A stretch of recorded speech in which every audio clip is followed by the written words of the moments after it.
Hello and welcome to Face Horror Corner. So today I'm going to be playing a browser-based game, which is fun because it's actually got some pretty good reviews and we're just going to get right into it.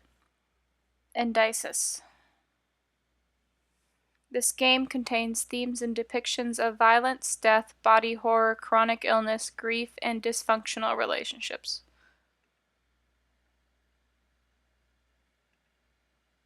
And this game is based around an artist. It is psychological horror. It seems like it's very beautifully made. So I'm actually pretty excited. Okay. Every night I find myself alone in the studio. Curtains drawn tight. My neat row of paints, palette, and brushes in the same place in the drawer by the easel.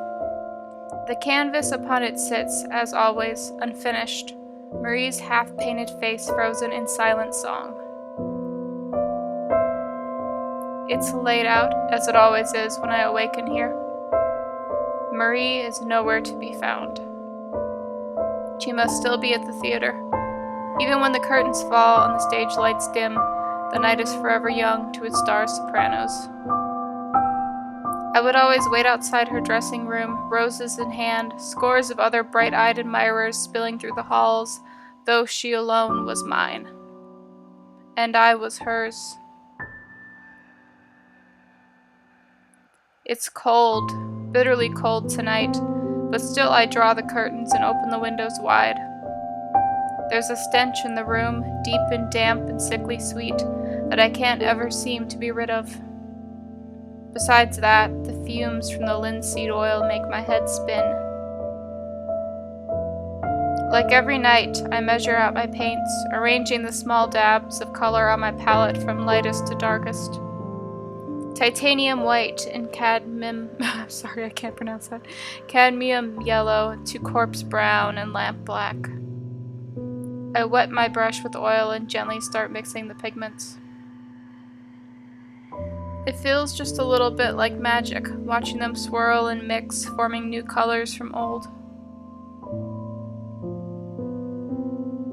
Well, I'm honestly pretty looking forward to seeing the face.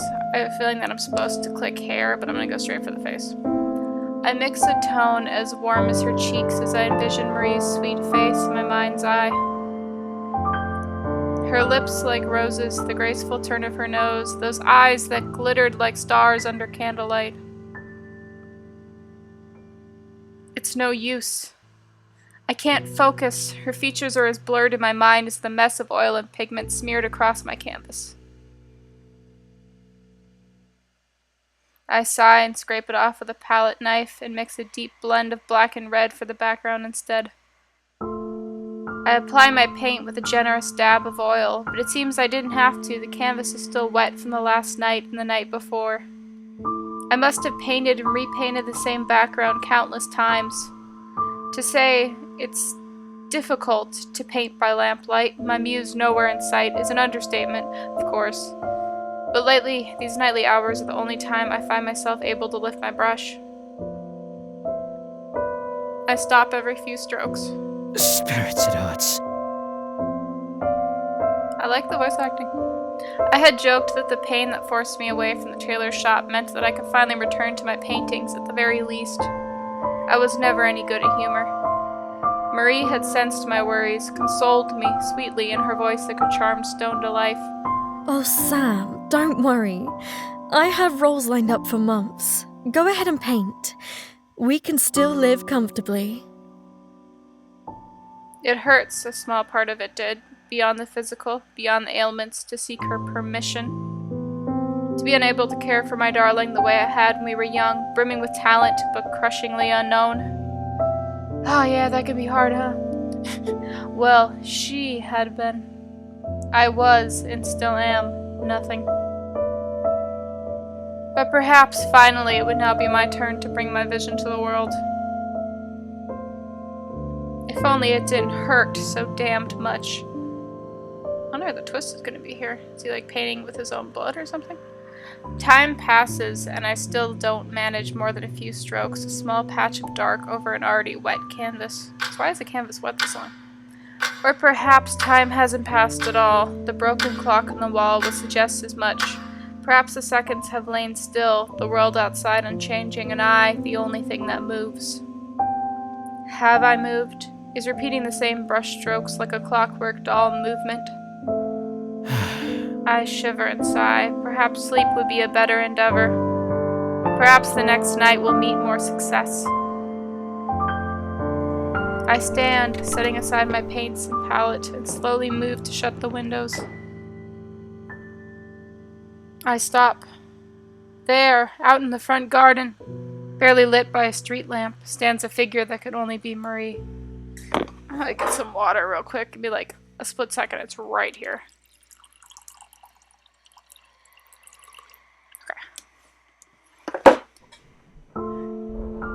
She bids goodbye to another figure, tall and broad-shouldered, and then she laughs, a beautiful laugh, a heartfelt laugh, and embraces him before he makes his reluctant exit on a carriage, stopped by the gate.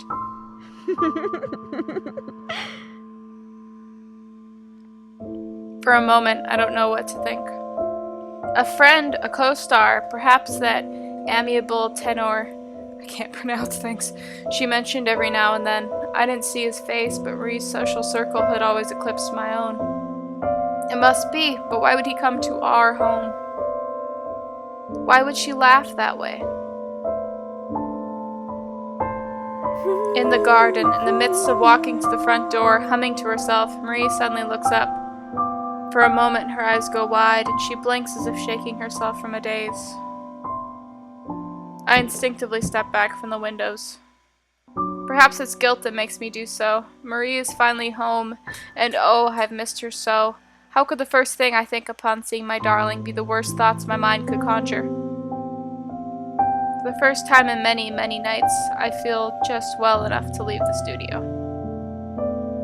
I'll prepare Marie a pot of her favorite chamomile tea. I'll listen as she tells me of the nights, the theater, the thousand small anecdotes she never runs out of, and maybe, just maybe, ask her again to sit for a portrait for me, like she used to. The house feels larger than it used to. Perhaps I was shut in the studio too long. Still, how could I so quickly become a stranger to my own home? The memories are fuzzy, the years blur together like a wash of oil colors. My mother and I, carrying our sparse luggage, stepping inside for the first time. My stepfather, laughing, his elbows on the breakfast table, chattering over something he'd read in the paper. Then, silent hallways and empty rooms. And then, myself, welcoming my new bride to these solitary halls, hanging our newly taken portraits above the mantel. The walls are barren now. Is he a ghost? I feel the walls in the dark, leaving sticky trails of paint behind, tracing the places where I used to hang.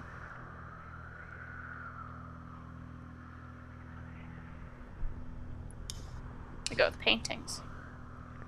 The paintings I'd framed, the seaside landscape I'd painted on our on our honeymoon, the watercolor sketch of Marie that couldn't hope to capture the sheen of her hair, the still life of candles and flowers that had wilted because I took so long to finish. Even the painting of roses in a vase, the first gift I had ever given her. I wanted to bring you some flowers, but I was afraid they would wilt before I saw you next. You painted them. Oh, they're beautiful, Sam. The naked walls stare blankly at me. Confused, but with nowhere else to go, I continue through the house. As I walk, I pass the furniture my stepfather left me, the shelves and tables that always seemed so large and grand as a boy, now missing or mantled in thick white linen. They remind me of corpses on a hospital table, lying dead still, covered in sheets. Marie?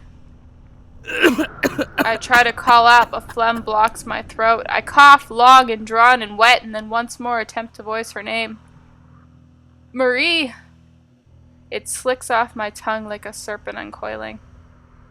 I had always loved her name, so tender and sweet, free of harsh syllables. Marie, it was a name like an impressionist fleur, painted in soft strokes with a fine oil brush. It was the greatest joy in the world to join my name to hers. Silence fills the halls, a long, drawn-out silence, a held breath. Finally, my darling answers. Sam. Is this a dream? Oh yeah, he's dead. He's a dead man. I cough again, another long, wet trail dripping from my lips. Is it a good Is dream? it a good dream, darling? Oh, that sounds a lot better than how I was gonna do it. I don't know. It feels like a nightmare. An awful, wretched nightmare. Did I die of like tuberculosis or something? I limp towards the sound of her voice, so musical, so lovely, even at the brink of tears. Don't cry, darling, I want to say, but thick, syrupy liquid fills my throat. No matter what troubles you, I am here. She stands at the end of the staircase, shaking a candlestick in hand. The steps are sticky and wet. I inch carefully, practically at a crawl, not to slip. You're gonna scare her, man. My darling lifts the candles I approach. In the dark of the house, its flickering flame almost blinds me.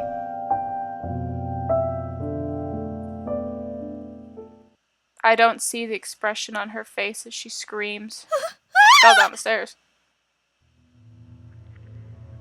Marie? Where are you, my darling? Every word feels like a dagger puncturing my throat. I limp down each hall, leaving a trail of steps that feel damp and heavy, slick and wet. I tried the door to our bedroom. No, Marie's room. I had started sleeping in the spare one when my coughing fits would wake her in the night. It was cold, so cold, alone, but my darling needed her rest. The knob is slick and hard to twist, my hand slipping on the brass. Finally, I managed to push the door open. Though it's completely dark when I peer inside, I know it is empty. No warmth, no flesh, no sound of sweet breath within. I continue down the hall. I trudge, my steps heavy and wet, trying not to slip all over the slick, thick surface. Marie? What's wrong, darling? Please, come out. I don't understand. The dining room is empty, truly empty. The shelves where the china and silverware were once neatly stacked now gape, hollow. The walnut table is covered in a thick white sheet, the matching set of chairs removed. I rest against the blanketed table, and my hand leaves a ruddy smear against the sheet. It must be more paint, though it's hard to make out in the dark. I needed spectacles for quite some time, but Marie had never liked the bookish type. I continue on through the familiar yet unfamiliar house, my steps strained and slow, my breath short, sticky, wet. Marie! Where are you? Oh, Marie, it hurts. Won't you come to me? I hear the front door slam shut. It must be freezing cold out. Why has she gone to the garden? I tread to the sound with new urgency, uncaring of the sticky, wet floors, forgetting for just a moment the pain that snaps and burns through my flesh. I reach for the oily, damp knob. Don't! Sam! Please! Her voice rings from behind the door. I don't understand, darling. Have I done something to upset you? Her sobs echo loudly. I never thought an ugly sound could come from my darling's lips, but her words.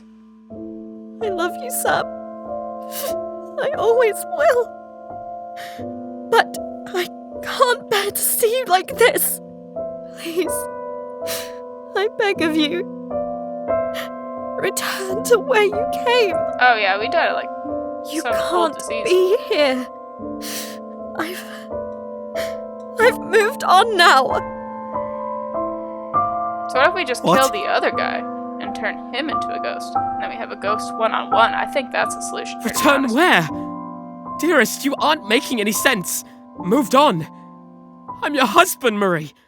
What on earth is there to move on from? A little strong, bro. Please remember, Sam. You were ill. You were ill for a long, long time. And you never recovered. I know I'm unwell, Marie. But you said we would still...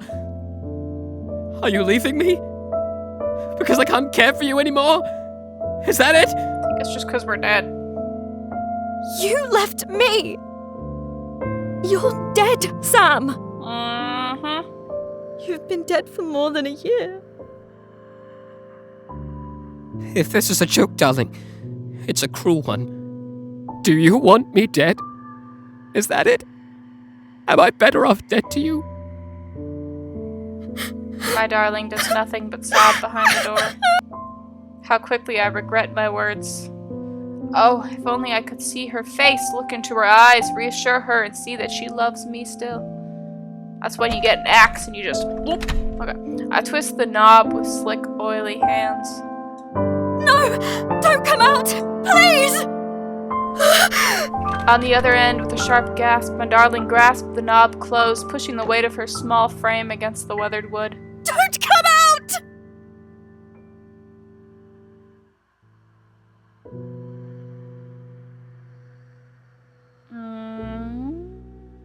I feel like for the sake of the gameplay, this is a better option.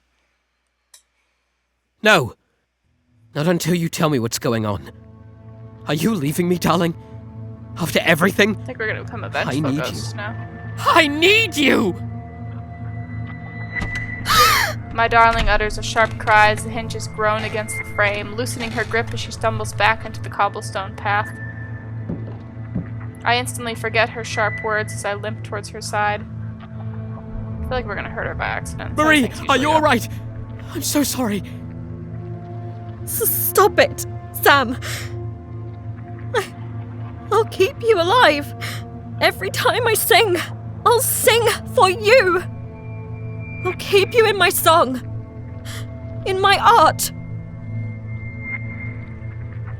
Oh, but it hurts. Her shrill voice grates against the ooze spilling forth from my ears. It hurts. It hurts! My head rings, my chest is a hollow cavity, slippery and wet, flowing with hot, sickly fluid. I cough and spew more syrupy, warm fluid from my lips. Your art, it was always about you. Yeah, vengeful ghost path. Your fame, your voice, your needs, your wants, your desires. You were a work of art, of course, but did you ever think about me? Did you ever think about poor Sam, dying alone in a cold, white room? Poor Sam, who couldn't even hold a brush in his hands at the end. Yeah, if I was dying of like tuberculosis and my partner was off just singing karaoke, I'd be like, well, you know. Poor Sam, left to rot into nothing. I know that's totally not fair what the story A is. year saying, but- was all it took for you to forget me. I'm shaking her, leaving smears of dark, muddy paint over her pale shoulders. I cannot speak English. I only speak one language, and I can't even speak that consistently. The next moment, she breaks from me, running blindly into the street. The carriage doesn't stop for her. Of course it doesn't. Yeah, there you go. She got injured by a different force. My dearest is a wisp of dark curls, a black gown billowing in the night like a shade. She should be light as a breath, soft as mist. But the song that comes is the scream of her breaking bones, her ripping flesh, the breath that leaves her lungs. Ha! But every sound my darling makes is beautiful.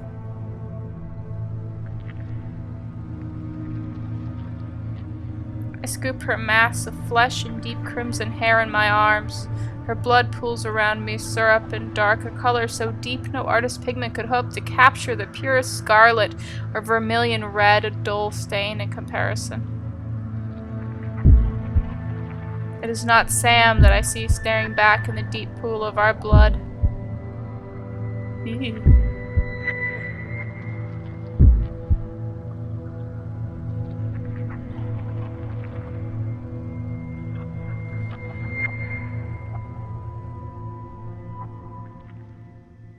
My darling is a lovely creature, even broken.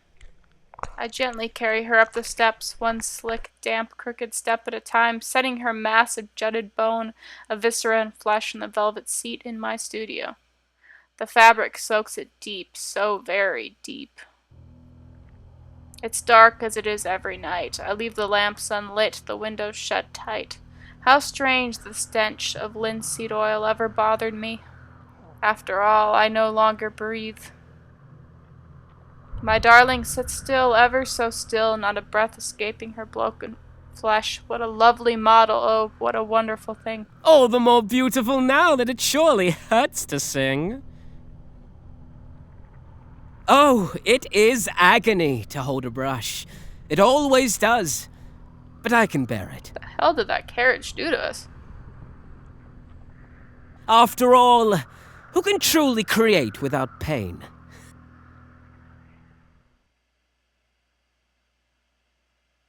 Ah, yes. Beautiful.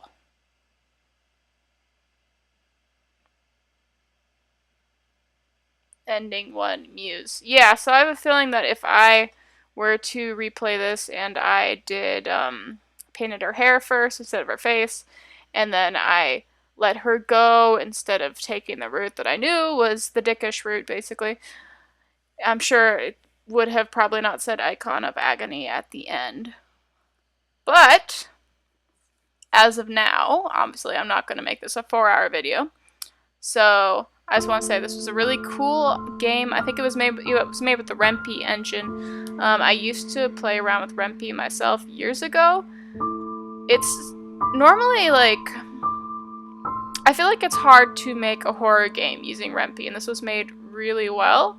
So I appreciate that. I really liked the art and the voice acting. It was like short, but there's definitely a lot more options for routes to take too. So I just want to say, like, shout out to the maker. I will link, the game in the description, and I just want to say thank you for creating like such a fun, free game that I didn't even have to download. So that was cool. It was just browser based. Love that stuff, especially since I have a MacBook. Jeez, you can't download anything.